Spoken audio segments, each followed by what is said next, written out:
Okay, thank you very much, Mina, for that nice introduction. And really, I'm very, very grateful for the organizers and for the conference, for the conference organizers for the opportunity to present here today. It's really a pleasure to see all these different backgrounds of people working with longitudinal data, and it's really exciting. I take it for granted that we have longitudinal data, and then I had some trouble thinking about what I could say to you, thinking about policy. So hopefully this would be about a 40-minute talk so that you're prepared. It's late in the afternoon. And then what I wanted to do today is really to try to walk you through some ideas on how social policies might impact health inequalities and how we might think about those effects both within a single generation and also across generations. Some of the work that I will present here, it's funded by the National Institute of Health in collaboration with colleagues in the US. So what I will try to do today is essentially try to think a little bit about the concept of this potential idea of why social policy might be important for health. And I'm going to try to focus a little bit on thinking about what's the promise of longitudinal studies to understand this policy impacts both within and across generations. And after this kind of introduction to this idea, what I really would like to focus on is to try to share with you some examples of evaluations of social policies and how they impact health, focusing on these three areas that I kind of slightly randomly chose of areas that I'm working recently. So we're going to look at education policy and ask the question of how it impacts health. We're going to look at lone mothers' employment, focusing on employment policies. And then we're going to look at pension reform. And I chose these three sort of trying to think of different life course periods in which different kinds of policies might be different. And I will try to conclude with some final takeaways and some messages on this area. So I thought I would start with a personal story. I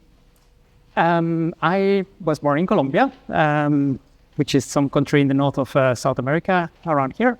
And then I went to study in the UK, went back to Colombia, and then I ended up spending a big part of my adult life in the Netherlands. And then when I was in the Netherlands, and my wife as well, who is an academic, she was pregnant. And then essentially we were going to have children. And we were shocked to learn that we had twins at the time. But then in the middle of the pregnancy, we got an opportunity to move to the United States, somewhere here in the East Coast. And so we had half of the time in the Netherlands, half of the time in the US. And then we came back to France, and then now I'm in Switzerland. So I'm telling you all this kind of not because it's interesting for you, but because one of the areas that I've been really interested about is that how a single kind of policy problem, which is what you do in terms of maternity leave or parental leave when people who are in the labor markets have children. And it was interesting to see essentially that these different countries that you see here basically face this particular problem in markedly different ways. So what this graph is showing you is actually the length of paid maternity leave across different countries in the world. This is from the World Bank and is simply what it's written in the law. It's not what really happens in practice. But what you see here is essentially that there is huge variation in the number of days of paid leave that parents have when they have this first child. So you see, for example, in European countries, and on this side, and it's in Europe as well, countries having very large number of days of legal maternity leave. And then you have sort of some countries in the middle, like North America, Colombia is the case.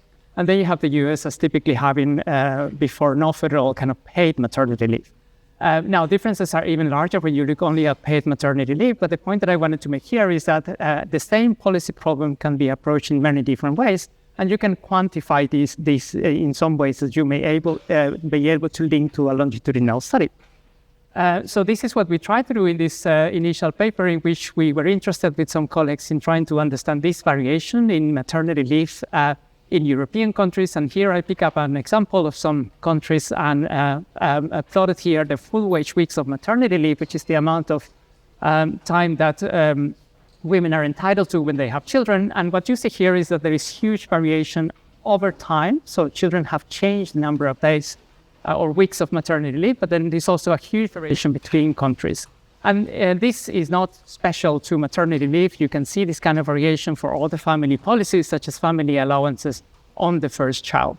And so sort of a little bit, 6 years or so after my children were born, I thought it was interesting, or we thought it was interesting, to try to understand how these maternity leave policies, which essentially were introduced as a protection for the mother, initially in European countries, how did they actually impact women's health in the long run? And this is kind of this initial paper that I just picked up here, in which we essentially try to look at these long run effects of maternity leave, and where we find that women who had a longer maternity leave during the first birth, so the moment in which the first child was born, in their 20s and their 30s, ended up many years later, when they were 50 years and older, having lower rates of depressive symptoms compared to those who had a short maternity leave. So this is kind of just shows this as an example to illustrate a little bit how the policy environment, in this case of maternity leave, can have these kind of potential consequences on people's health. And then so this was kind of an easy paper in the sense that, maternity leave, I think it's really hard to find somebody who doesn't agree that it's something good. And then it was kind of easy to get people to get excited about this paper. But the point that I wanted to make is that after this paper, some other papers some really annoying papers started to come out, if I would say annoying, because they started to claim that actually maternity leave was not always that good for everything that we think is kind of social welfare. So this is a paper that some of you may know. This is a group of economists using registry data for Norway, really unique data for Norway. And Norway is an interesting country because they had initially the same kind of maternity leave as other countries, but in more recent years, they, as many of you may know, increased their maternity leave weeks to something like 49 maternity leave weeks. And what this paper shows is that, and we'll see a little bit about this, but when you try to compare those cohorts that were affected and were not affected by this reform, you can't see really the outcomes here. But if you look at things that we think are good, such as the grades of the children, the gender employment gap, income, whether women return to work, etc., you see absolutely no effect at all of additional weeks of maternity leave beyond what existed already earlier in Norway. And so essentially this paper was, in a way, I think one of the most interesting null papers, because it kind of claimed that increased maternity leave has little effect on children's schooling, parental earnings, labor force participation, etc. Now, I'm choosing this paper not to kind of claim here that maternity leave is not good for all those things, but to claim that even things that we think are good might have completely different effects depending on exactly what policy we're talking about.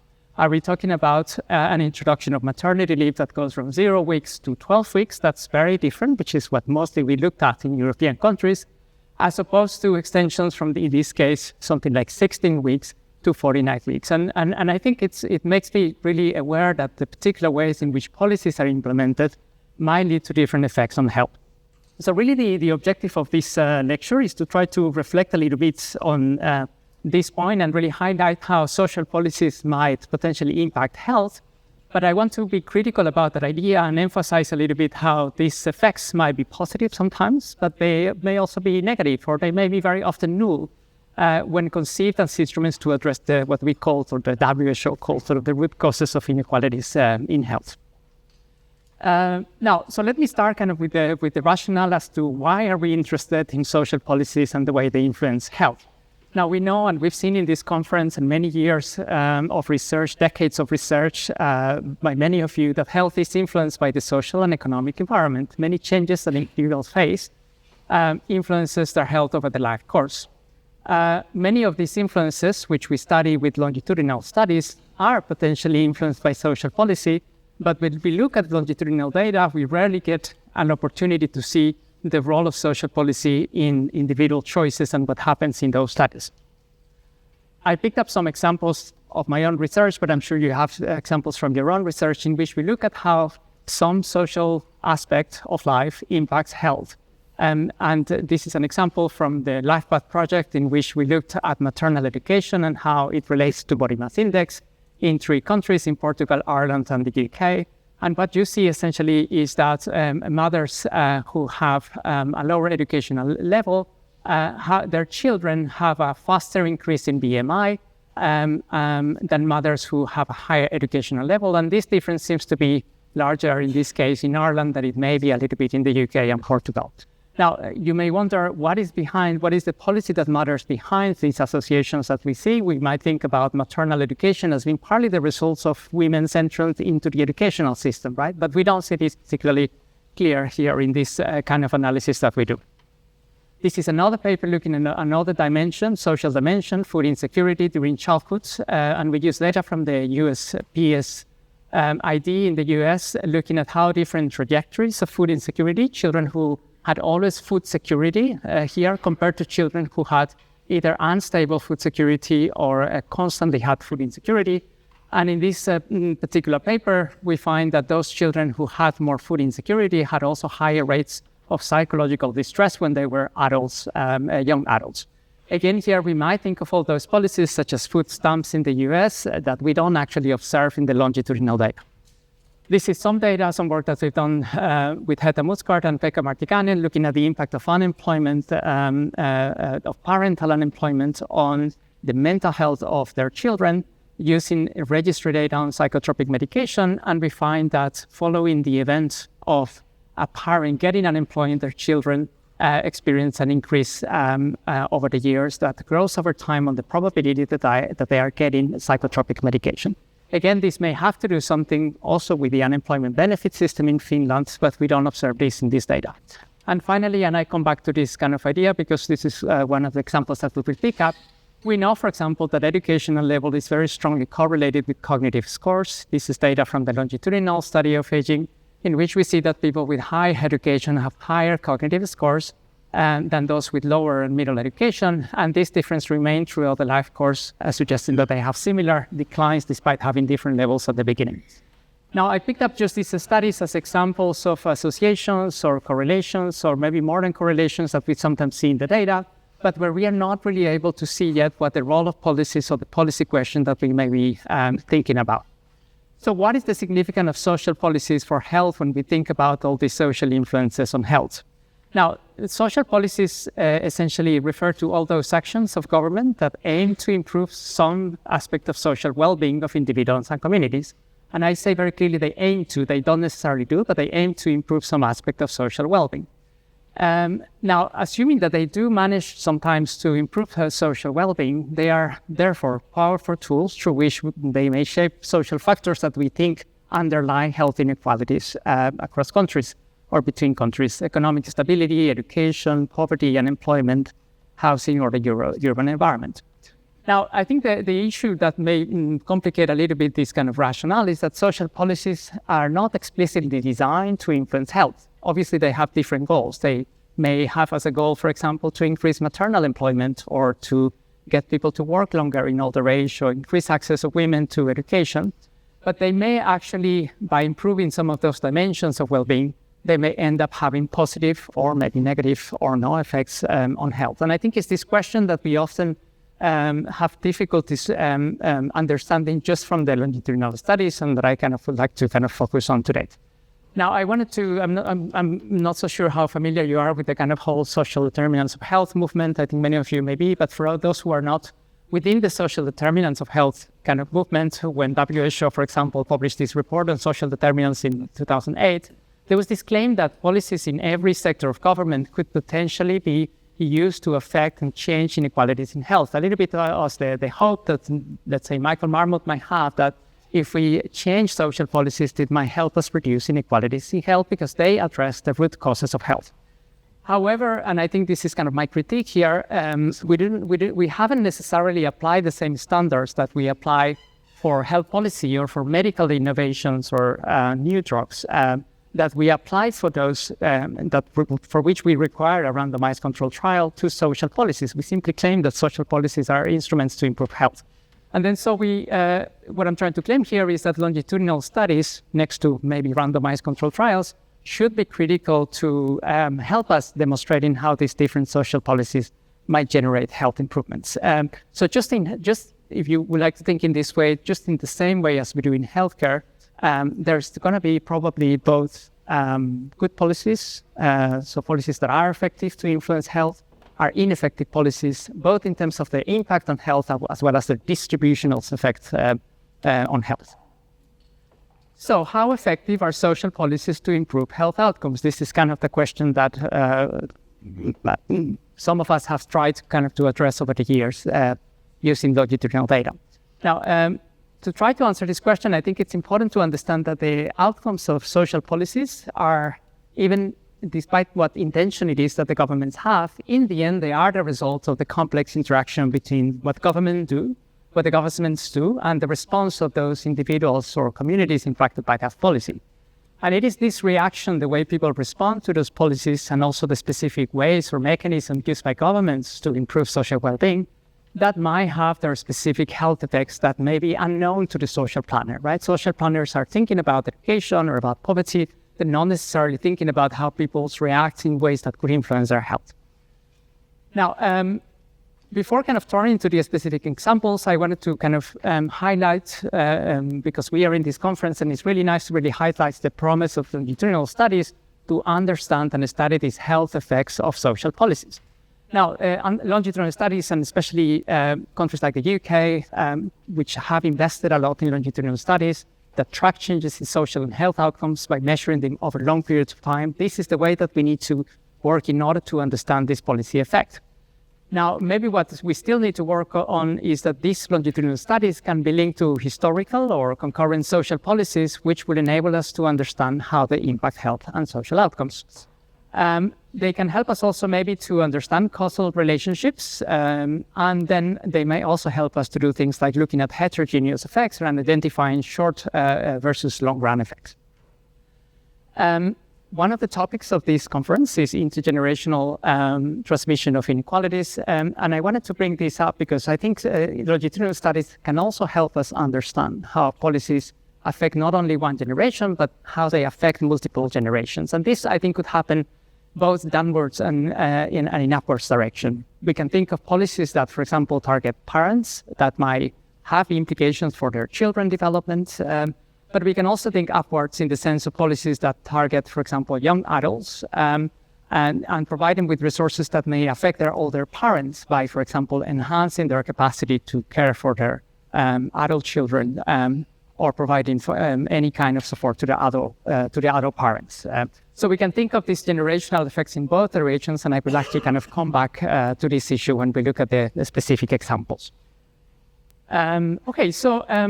This is really trying to make a case of why it is important to think about social policy effects on health. We can't just claim that they are instruments to reduce health inequalities unless we have really solid evidence that anything that governments do to change social determinants actually do lead to improvements in health and reductions of health inequalities.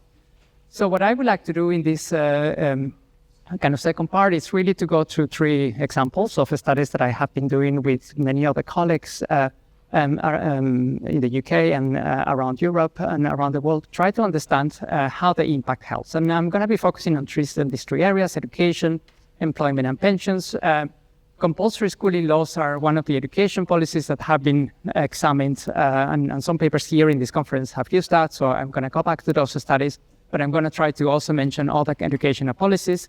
I'm going to talk about long-parent employment benefits and their impacts on children's health, and hopefully we'll also have time to think about changes in state pension and how they might impact health outcomes.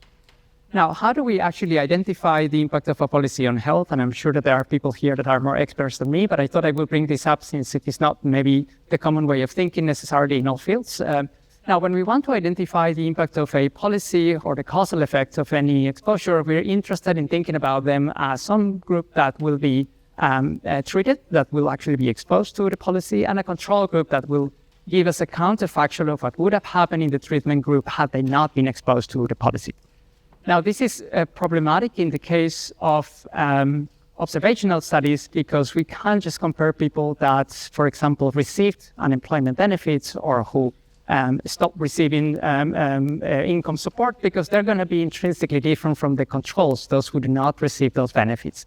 By definition, those who receive benefits are a target population that is different from the controls. So part of the exciting part, I think, to look at the impact of policies is that it requires a lot of imaginations about how do we find the right counterfactual that will enable us to compare people who, let's say, are beneficiaries for some reason that we think is rather random, and compare their outcomes to non-beneficiaries. And what we want to do is to essentially And since we can't just directly compare beneficiaries and non-beneficiaries, try to find ways in which treatment assignment is as good as random in the real world. And this is what we do, and for this we do what many of you know as natural policy experiments.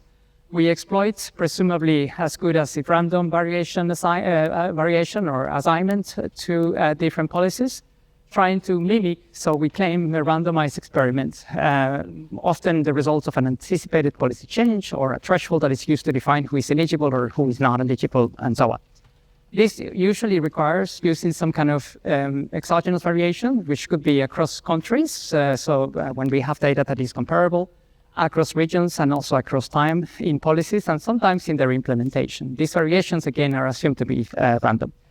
And I bring these points because I want to emphasize how many assumptions there are in this policy evaluation. So policies imply, on the one hand, changes in people's lives that are presumably uncorrelated with individual characteristics, but also they also kind of meant to be as good as random in the way they affect people's lives. So if you think of an easy policy to evaluate, it would be a policy that was defined through a lottery. So in the US, for example, there are some lotteries to go to certain kinds of schools, and those lotteries can be used as random assignments. The same when we do things like in the Oregon experiment, in which people's assignment to receiving health insurance was through a lottery. But that's quite rare. Most studies do not do it through a lottery.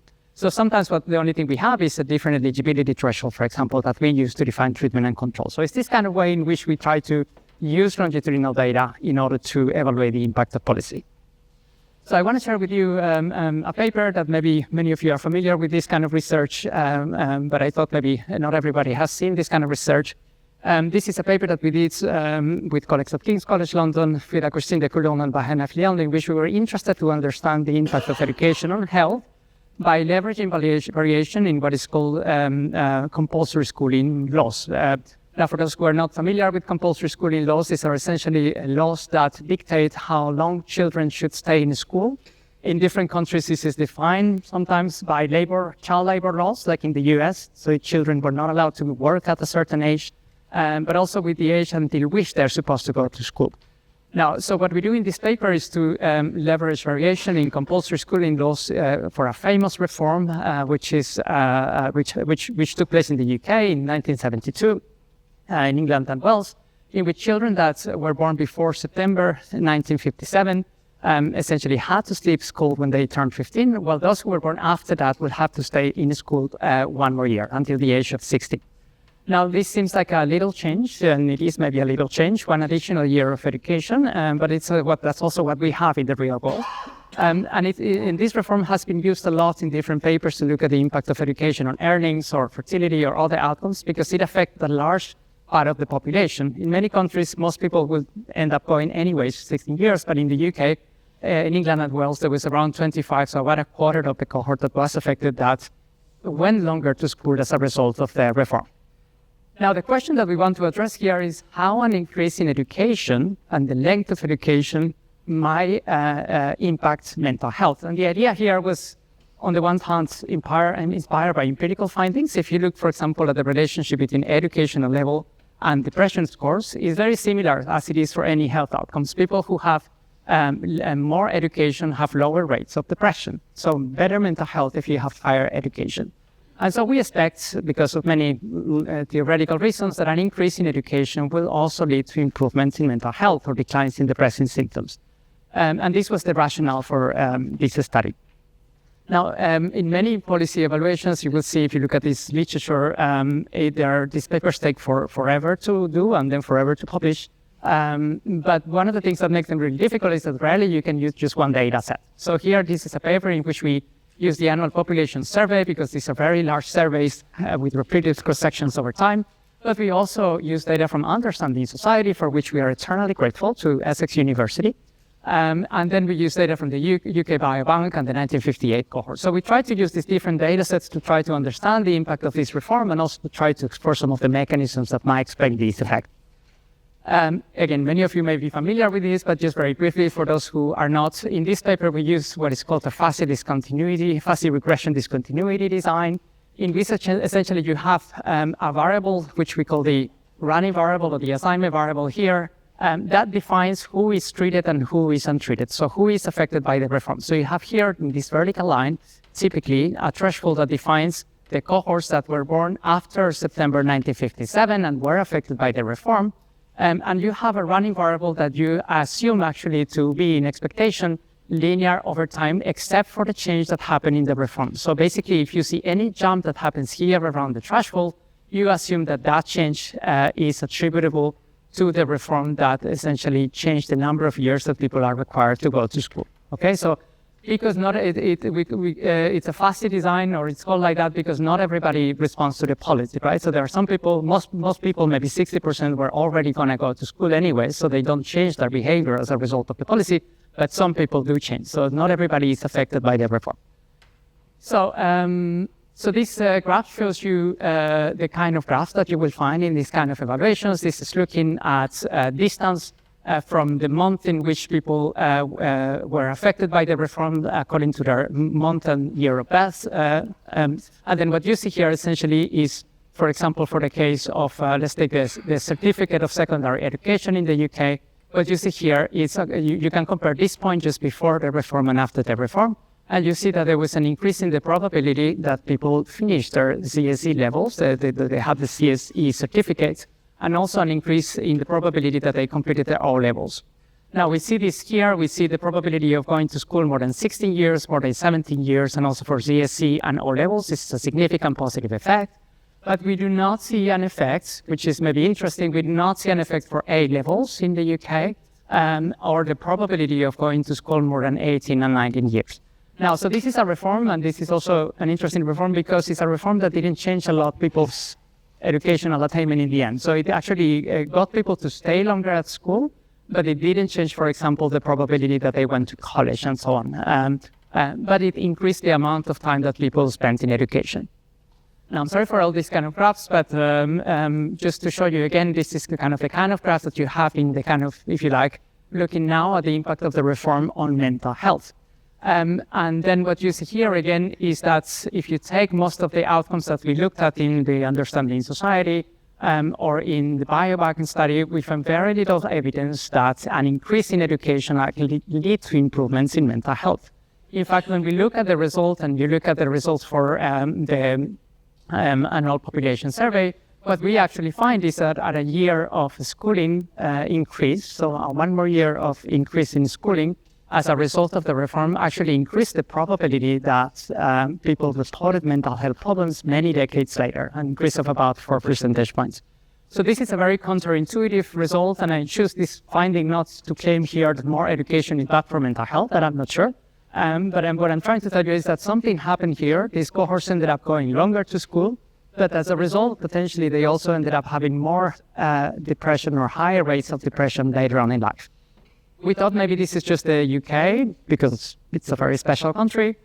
So we looked at France, which also special but different. And then we looked at this reform, the Berthois reform, which has a similar setting. It increased the years of compulsory schooling from 14 to 16 to 2 years.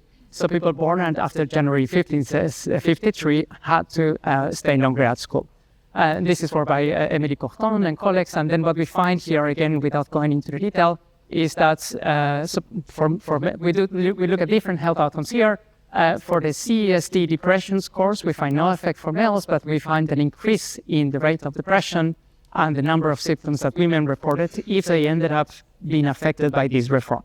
So women who were required to go 2 years longer to school, to our surprise, and the unfortunate finding here is that they ended up having higher rates of depression. Now, we later showed that this is very much driven by women who came from a lower, whose parents had a lower educational level themselves, a lower occupational level. But we see these kind of counterintuitive effects on health. Now, we tried to use some of the NCDS, the 1958 cohort data, to try to disentangle why may be happening here. And this is kind of a long part of the paper, but just kind of to summarize this a little bit, luckily the NCDS asked people around the time whether they wish they could have left school at 15 in an attempt, I think, at the time to look at the impact of the reform. And what we did here was to compare those who said yes, they wish they could have left at 15, and those who said no, that they would have they didn't wish that they would have left at school. And what we see here is that those who said yes to this question, they had higher rates of higher probability of having a mental disorder than those who said no.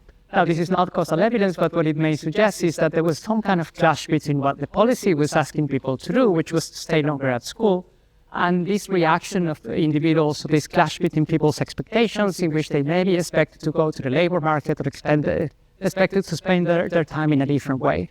And potentially this may be one of the explanations of why this additional increase in kind of years of schooling did not lead to the improvements in mental health that we were expecting to have. Now, this is another paper in which we more recently tried to look at the same question, but looking at cognitive aging with Emma Nichols at USC, Clémence Kenny and Nathalie Monet in Switzerland.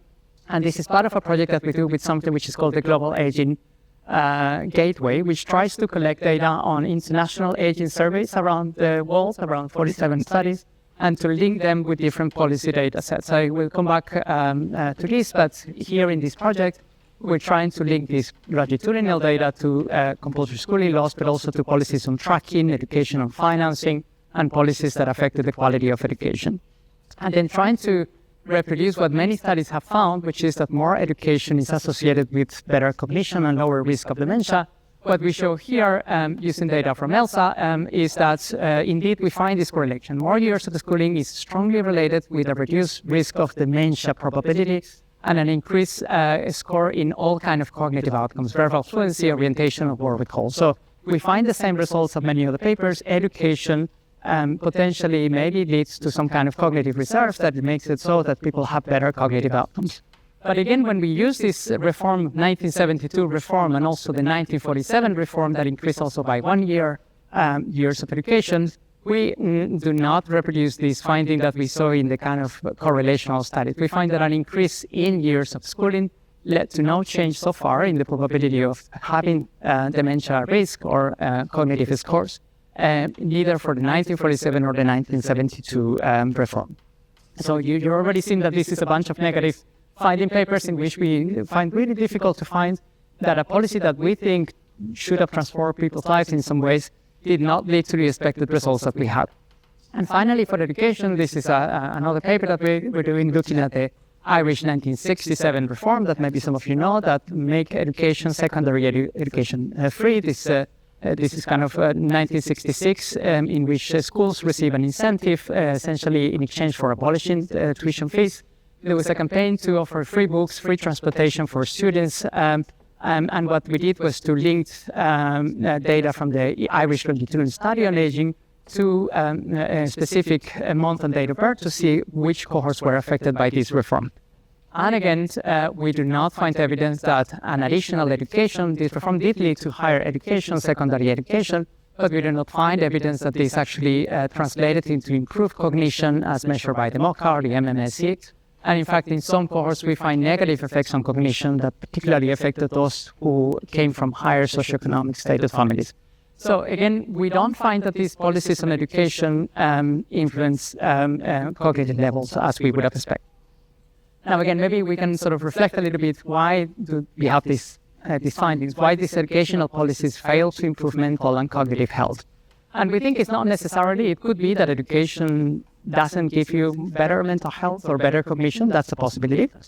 But there may be also things that are specific to the ways these policies work. So these policies, as I was showing before, because they didn't change the probability of going to college, for example, they didn't have a strong effects on people's socioeconomic outcomes. And if it's really about the kind of occupation, for example, that you have, the mechanism to which education impacts cognitive outcomes, then you wouldn't expect this policy to have the expected effect. Now, the second point refers to education equality. When you add a large number of students to the education system, unless you have huge investments in the education system, there is probably going to be a decline in education quality. And there is a lot of evidence, for example, for the Irish reforms showing that there was a very hasty recruitment of young and inexperienced teachers, a decrease in salaries, increase in students' teacher ratios, and these subsidies were not kind of renewed over time. So again, sort of even if we think that education might impact health, it is really hard to implement policies that actually lead to positive changes in education that do not have other consequences. And in this case, kind of what we find is no effects on health. Okay, so that was for education, and I wanted to use another example of a paper that I did with Liming Lee, a British Academy postdoctoral fellow at King's College London, who is also here. And we were interested to a completely different policy, which was this policy, which is the lone parents employment policy. And we were interested here in understanding the effect that this policy that affected lone parents would have on the development of children. So this is based in the UK. And just to motivate this a little bit, lone mothers in the UK make up a large part of all families, around 15%. And in the UK, as in many other OECD countries, there's been an increase in the proportion of lone mothers that are in employment. In the UK, it went from around 44% to 65% from 1999 to 2022, one of the largest increases in the OECD. And especially in the last decade, this is often attributed to welfare to work programs. Maybe half of it at least is being claimed to be the results of these programs, which essentially target lone mothers by conditioning receipt of child and family benefits on the work of on searching for work. So we wanted to look at the impact that the policy that will do this will have on children's development. Now, the main policy that we're going to look at is a policy that's before 2008, lone mothers were entitled to this unconditional income support for every child that they had before they turned 16. After 2008, mothers were required to search for work as a condition to get these benefits. And then from November 2009, the threshold at which women were eligible to, their children's age was eligible kind of to receive these benefits, was gradually changed. So in 2009, it was reduced to 10, then in 2010 to 7, and so on until in 2017. Only children below the age of 3 counted as eligibility basically to receive this income support program. So essentially what this policy did is that it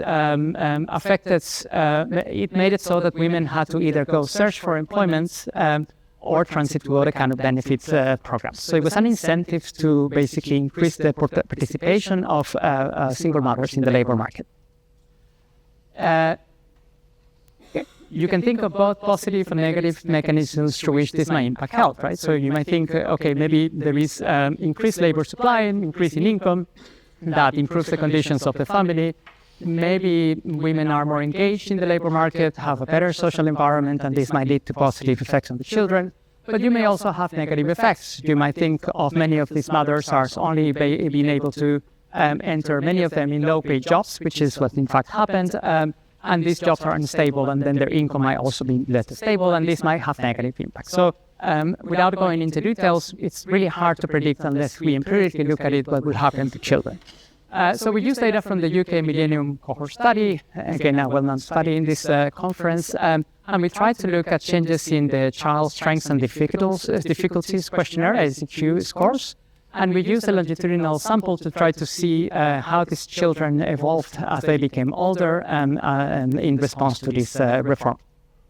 Now, what we did essentially was a difference in difference analysis, probably familiar to many of you, in which we tried to identify a control group that we could compare to lone mother families. And then I'm sure this is very controversial here, but what we did was to compare the outcomes of treated lone mothers before and after the reform to the outcomes of children in families that were partner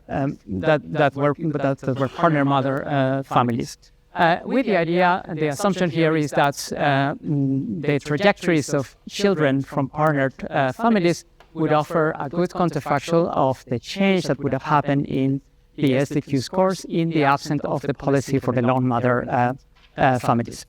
And just so very quickly, sort of without going a lot into the details, here you see how the change that we observed, at least in the mothers in the NCAs, in employment, you see here lone mothers experience a relatively large increase of 10 percentage points from 2008 to 2016, while there was little change in partner families, and maybe even a decline over the last period, which meant that towards 2008, lone mothers and partner mothers had similar employment rates, at least in the Millennium Cohort Study. This is kind of a visual of the results that we obtained that try to compare the changes in SDQ scores for, let's say, treated families, lone mother families versus partner families, which are here assumed to be the control group. And what we find is that there were larger increases in the SDQ scores among children from lone mothers relative to partner families. And then in the second period, around 2018, whereby the natural kind of evolution is that there is a decline, we saw these declines in SDQ scores for children for partner families with no change for lone mother families. So this suggests basically potentially more negative changes for children from lone mother families relative to children from partner families. When we model this in our analysis, we effectively indeed find an increase in emotional symptoms, increase in fear problems, and increase in hyperactivity for children from mothers that were affected by the reform, suggesting that the reform had potential negative effects on children's outcomes. So what is the takeaway from this reform? What it suggests essentially is that this lone parent obligation reform, which had a legitimate objective requiring lone mothers to search for work and reduce eligibility threshold, led, however, to a small increase in socio-emotional problems. So this was not a huge effect, but it's a small effect that usually would not be considered by the social planner. The reform actually did increase. I didn't show you these results, but we do find increases in employment and income. But actually, these increases in employment and income did not lead to reductions in poverty, and also they increased mother psychological distress. And this may be some of the reasons why these impacts were or ended up negative for lone mothers. Okay, and if you're still there, I wanted to go through a last policy, which is a policy that affected older people, and that maybe some of you also were affected by this policy, or you're familiar, or affected your parents. As many of people in the UK know, the UK has increased the state pension age progressively for women since recent years, since 2009, 2010. Which is the result of a number of pension acts that started in the 95 and 2011 and 2014. And it's quite a large pension reform. So most OECD countries have increased the legal retirement ages, but in the UK it's quite a large increase. So you see here, for example, this is the month and year of death. A woman who was born in 1949 in January could, if eligible, claim retirement, could claim the state, so the public state pension benefit at the age of 60, while a woman that was born in 1951 could only claim it at closer to 61. And basically, these gradual increases, cohort by cohort, went up to the age of 66. So what you have here is, for example, two groups of women who are only a few years apart, but one of them can claim benefits at age 60 and the other one can claim benefits at the age of 66. Okay, so this is something that I'm sure in the UK you have seen very much in the news. Now, this is I'm not criticizing the economic rationale for this policy. Indeed, there are many studies that show that the sustainability of pension systems largely depend on extensions on the working age of men and women. But here we're interested in asking the question, how does this increase in the state pension age influence the mental and also the physical health of women? So again, very grateful to ISER and Essex University, which is data from the Understanding Society, in which we were able to follow women as they started to be affected by this reform. And essentially, just to explain very briefly the rationale for this reform, I took some silly pictures in which, let's assume that Meryl Streep is living in the UK, and she was born in 1949, which means when she turned 60 in 2009, she was above the state pension age. That means that she can claim already pension benefits. Now, Isabelle Huppert, French actress, she was born in 1953. When she turned 60 in 2013, she was below the state pension age, which means she cannot claim the pension benefit until she becomes 63. And then we have Whoopi Goldberg, born in 1955. When she turned 60 in 2015, she is below the state pension age and cannot claim a pension benefit until she turns 66. Okay, so there's a large difference in the state pension age, which is why it's kind of a nice natural experiment. So the different women who are closer apart but have different basically pension regimes. Now, what did we find? What we find here first by looking at the employment rate of women who find themselves below the state pension age, so they cannot claim benefits. What we find is that those cohorts of women at the age of 60, for example, in this graph, they are much more likely to be in employment at the age of 60 or at the age of 61. So basically, this reform did achieve the purpose that it meant to achieve, in the sense that it increased the employment rate of women by around 10 percentage points. So the probability that women aged 60 or 61 were in employment as a result of this reform, increase in an important way. And the question that we now want to ask is, how does this improve their health? Now, this could be positive or negative. If you're working longer, this might have many good effects. This might relate to your identity. This might lead to higher income, reduced poverty, etc. But there may be also negative effects. So this is the main result that we have, and maybe it doesn't seem surprising to you, but at the time we were surprised to find that this reform actually leads to an increase in the rate of depressive symptoms and to worse mental health among women who were affected. So women who found themselves being affected at the age of 60 here by the reform ended up higher GHQ scores, which is a measure of depression, and higher MCS scores, lower MCS scores, which indicates worse mental health. Although we didn't observe differences in physical health. And we model this again, we find that finding yourself in the state pension age as a result of the reform increases the probability of depressive symptoms by about 6 percentage points. Now, we find that this effect is actually quite heterogeneous. It's really driven by women who were in jobs where they had low control and high demands. And even among that cohort, we do find actually negative effects on physical health. Sorry, the pointer doesn't work that well. But you find effects also among these women in these kind of jobs with relatively low control and high demand. And then, just to end this part, we try to understand the intergenerational effects that this reform could have on the ability of women to care for their older parents. So there is all of this in the UK, as in many other countries, women do most of the care for older parents. And we wanted to see what happens if we ask women to work longer. Are they less well able to care for their older parents? And effectively what we find here, by again looking at understanding society, is that an increase in the state pension age, so an increase of 10% in the number of working hours that women do as a result of this reform, led to a decline of about 4% in the hours of care that they provide to their older parents when they get sick. And we tried to understand what this means actually for older parents. So we took data from the English longitudinal study of aging and tried to see what parents of daughters that were affected by this reform. So luckily Elsa has data on the age of the children of the cohort, and tried to see whether parents who had a daughter that was affected for this reform reported unmet need in terms of their care. And this is what this study shows you here.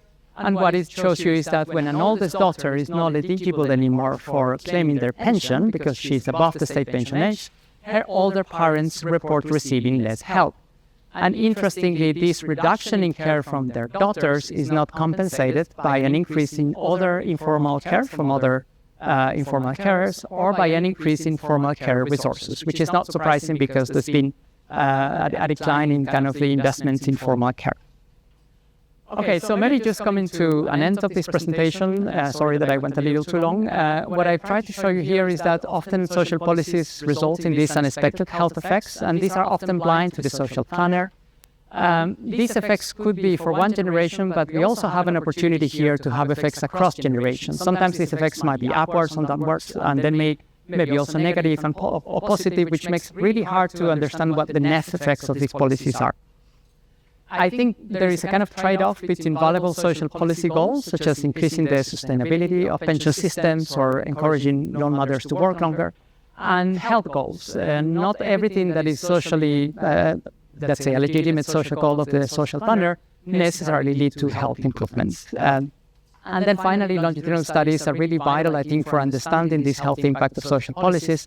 And I think we need more efforts to link this data to policy changes over time. And as an example, I wanted to mention again this kind of effort, in case you're interested to look more into this, the Gateway to Global Aging, where we are trying to collect data in the policy explorer, in which we link the international aging surveys to data on long-term care policy, education policy, retirement policy, etc. And I think this is kind of the kind of resources that will enable us to do that. So thank you very much, and I look forward to any questions.